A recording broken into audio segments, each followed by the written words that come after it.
পূর্ব ফুলবাড়ি ৬ নম্বর ওয়ার্ডে এখানে যে এলাকাবাসীর কাছ থেকে আমাদের থানাতে একটা ইনফরমেশন আসে যে একটা মইনুল হক, বাবার নাম ফয়জুর রহমান, পূর্ব ফুলবাড়ি ওয়ার্ড নম্বর ৬, উনি নাকি একটা ষাঁড়কে ওনার ঘরে আটকে রেখেছে ৬-৭ দিন ধরে। তারপর আমরা যথারীতি পুলিশ যাই ওনার বাড়িতে, যাওয়ার পর ওনাকে বাড়িতে পাইনি। তো ষাঁড়টা দেখে আমাদের সন্দেহ হয় এটা বোধহয় রাস্তার যে ধর্মীয় ষাঁড় ওইটা। তারপরে ওটাকে থানাতে নিয়ে আসি। পরবর্তী সময় যে এলাকার এত মিশ্র বসতি, হিন্দু মুসলিম মিশ্র বসতি এলাকা, সব অংশের মানুষে আমাদের সাহায্য করে ষাঁড়টিকে উদ্ধার করতে। তো বর্তমানে ষাঁড়টি আমরা থানাতে নিয়ে এসেছি এবং এটা তদন্ত চলছে কি এটা রাস্তার ষাঁড় না কিনে এনেছে। উনি পলাতক আছে। মামলা এখনো হয়নি, এটা আমরা প্রিলিমিনারি তদন্ত চলছে। আমরা যে জিডি এন্ট্রি মূলে ওটা প্রিলিমিনারি ইনভেস্টিগেশন চলছে। আমরা ষাঁড় উদ্ধার করার পর সন্ধ্যাবেলা এখানে এলাকাবাসী একত্রিত হয়ে যে ঘরটিতে ষাঁড়টা বেঁধে রাখা হয়েছিল 5-6 দিন ধরে, ওই ঘরটিকে ভেঙে দেয়।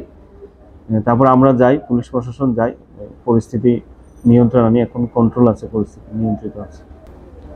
আপাতত যারা প্রিলিমিনারি ইনকোয়ারিতে জানতে পেরেছি বিক্রি করার জন্য আটকে রেখেছিল ষাঁড়টাকে।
পূর্ব ফুলবাড়ি ৬ নম্বর ওয়ার্ডে এখানে যে এলাকাবাসীর কাছ থেকে আমাদের থানাতে একটা ইনফরমেশন আসে যে একটা মইনুল হক, বাবার নাম ফয়জুর রহমান, পূর্ব ফুলবাড়ি ওয়ার্ড নম্বর ৬, উনি নাকি একটা ষাঁড়কে ওনার ঘরে আটকে রেখেছে ৬-৭ দিন ধরে। তারপর আমরা যথারীতি পুলিশ যাই ওনার বাড়িতে, যাওয়ার পর ওনাকে বাড়িতে পাইনি। তো ষাঁড়টা দেখে আমাদের সন্দেহ হয় এটা বোধহয় রাস্তার যে ধর্মীয় ষাঁড় ওইটা। তারপরে ওটাকে থানাতে নিয়ে আসি। পরবর্তী সময় যে এলাকার এত মিশ্র বসতি, হিন্দু মুসলিম মিশ্র বসতি এলাকা, সব অংশের মানুষে আমাদের সাহায্য করে ষাঁড়টিকে উদ্ধার করতে। তো বর্তমানে ষাঁড়টি আমরা থানাতে নিয়ে এসেছি এবং এটা তদন্ত চলছে কি এটা রাস্তার ষাঁড় না কিনে এনেছে। উনি পলাতক আছে।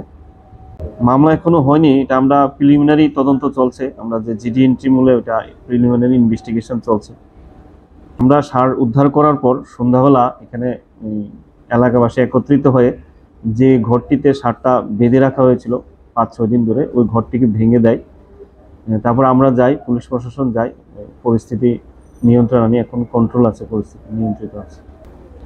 আপাতত যারা প্রিলিমিনারি ইনকোয়ারিতে জানতে পেরেছে বিক্রি করার জন্য আটকে রেখেছিল ষাঁড়টাকে।